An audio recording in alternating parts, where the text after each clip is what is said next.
오늘 우리에게 주신 하나님의 말씀은 누가복음 22장 15절에서 20절까지 말씀입니다. 이르시되 내가 고난을 받기 전에 너희와 함께 이 유월절 먹기를 원하고 원하였노라. 내가 너희에게 이르노니 이 유월절이 하나님의 나라에서 이루기까지 다시 먹지 아니하리라 하시고, 이에 잔을 받으사 감사기도 하시고 이르시되 이것을 갖다가 너희끼리 나누라.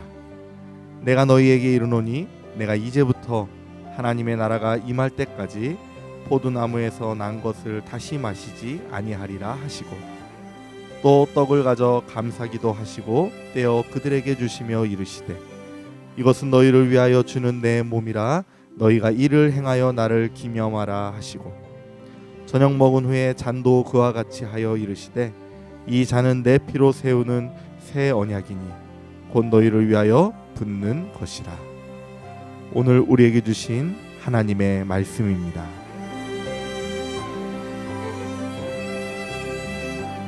사랑하는 성도 여러분, 고난주간의 두 번째 아침, 그러면서 사순절 제36일째가 되는 아침입니다. 오늘도 주님이 지켜주시는 은혜로 평안하시고, 그러면서 주님이 원하시는 순종의 삶을 사셔서 주님께 영광을 돌리는 복된 날이 되시기를 바랍니다. 제가 처음 몽골을 방문했던 때가 1997년 여름이었습니다. 말로만 들었던 초원의 나라 몽골을 처음 갔을 때 정말 신기한 것들이 많았습니다.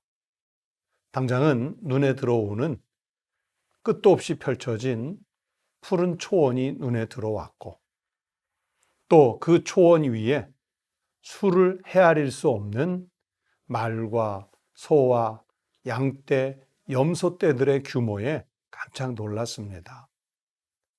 몽골 사람들이 거주하는 전통 가옥 겔이라는 것도 신기했고, 그들이 먹는 독특한 음식도 신기했습니다. 그런데 제가 처음 본 것들 중에 지금까지도 정말 충격적으로 기억하는 것은 다른 것이었습니다. 바로 몽골 사람들이 양을 잡는 장면을 목격한 것이었습니다.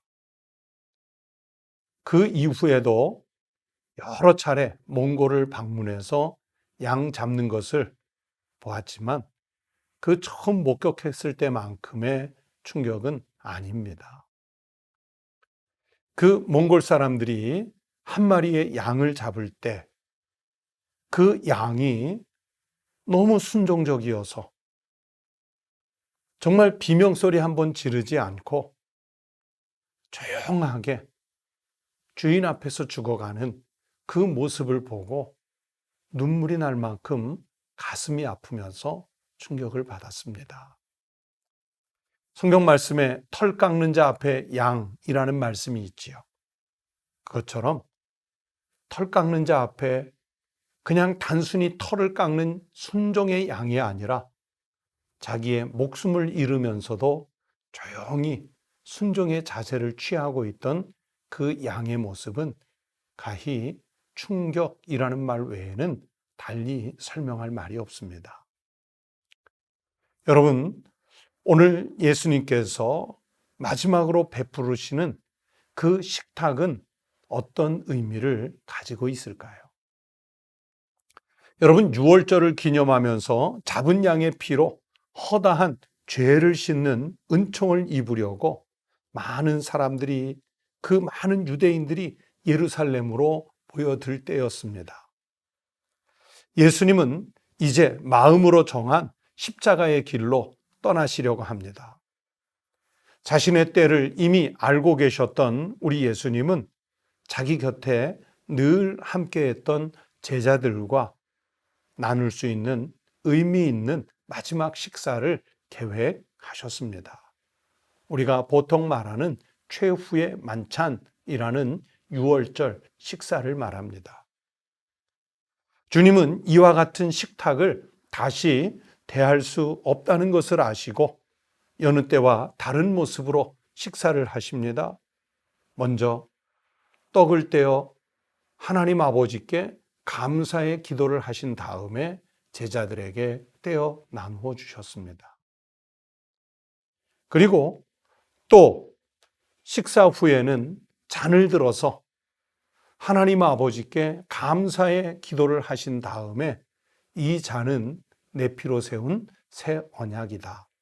많은 사람을 위하여 흘리는 내 피다. 너희에게 부어지는 새 피요 새 언약이다. 그렇게 말씀하신 후에 또 제자들에게 떡처럼 잔을 나누어 주셨습니다.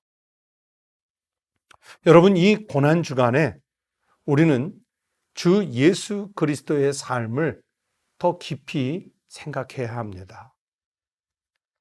참 안타까운 것은 코로나19 전염병 바이러스 때문에 우리가 고난 주간 안에 매해 해오던 성찬식을 못해서 정말 안타깝습니다. 우리가 만약 모였다면 오늘 성경 본문의 말씀대로 이것은 내 몸이라 하며 우리 성도들에게 떡을 나누고 이 잔은 내 피라 주님의 말씀을 대언하며 그렇게 잔을 나누었을 것입니다. 이 고난의 때에 우리 주님 예수 그리스도의 삶을 기리며 나누는 떡과 잔에는요, 주님께서 차리신 식탁이 있고요. 그 식탁에는 사랑, 자비, 긍휼, 위로, 생명, 회복, 치유, 그리고 격려가 담긴 소중한 영적인 양식들이 주어지는 것입니다. 여러분, 우리가 매일 먹는 그 일용할 음식이 우리의 몸을 살리는 양분을 제공한다면 거룩한 식탁에서 주님을 통해서 제공받는 이 소중한 영적인 음식들은 우리의 영혼과 마음과 우리의 삶을 살리는 능력이 있는 말씀이 그리고 양식이 되는 것입니다.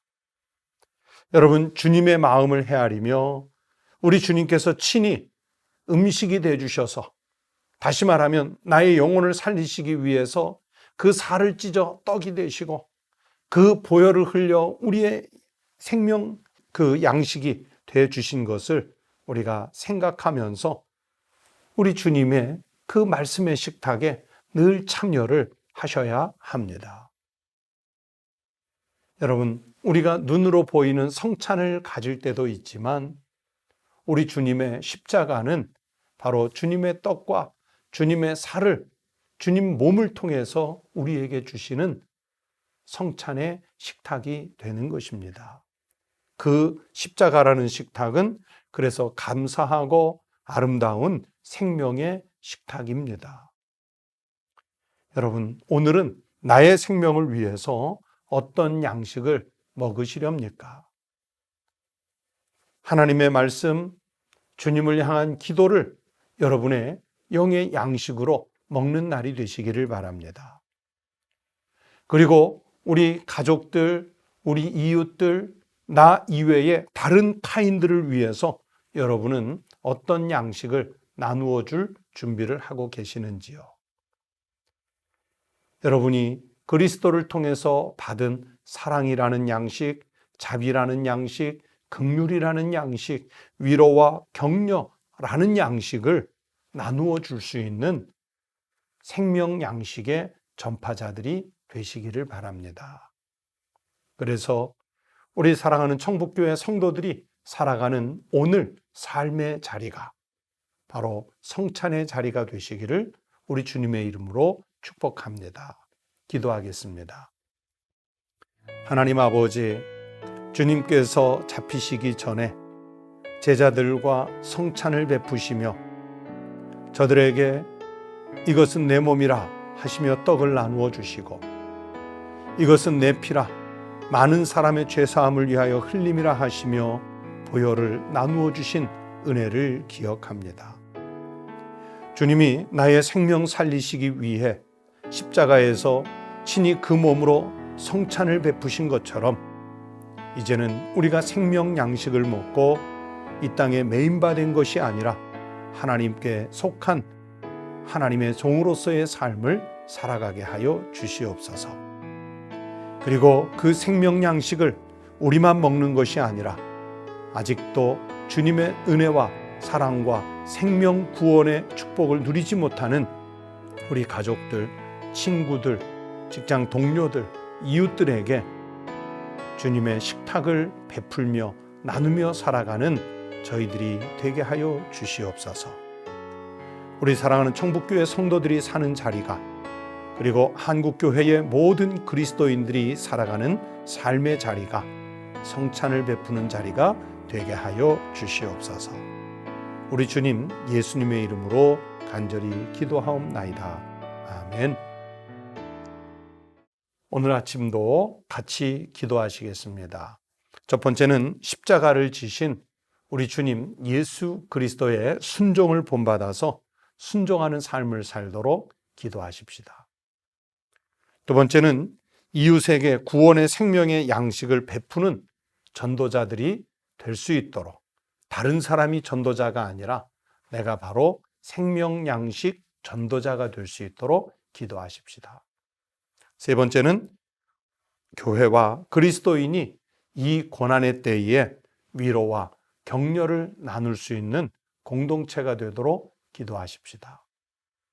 네 번째는 환자들을 위해서, 그리고 이 고난의 때에 더 큰 어려움을 겪는 사회적 약자들을 위해서 기도해 주시고, 또 환자들을 치료하는 의료진들과 방역의 책임을 맡은 분들을 위해서도, 그리고 고통 중에 있는 우리 모든 국민들을 위해서도 같이 기도하십시다. 다 함께 기도하겠습니다.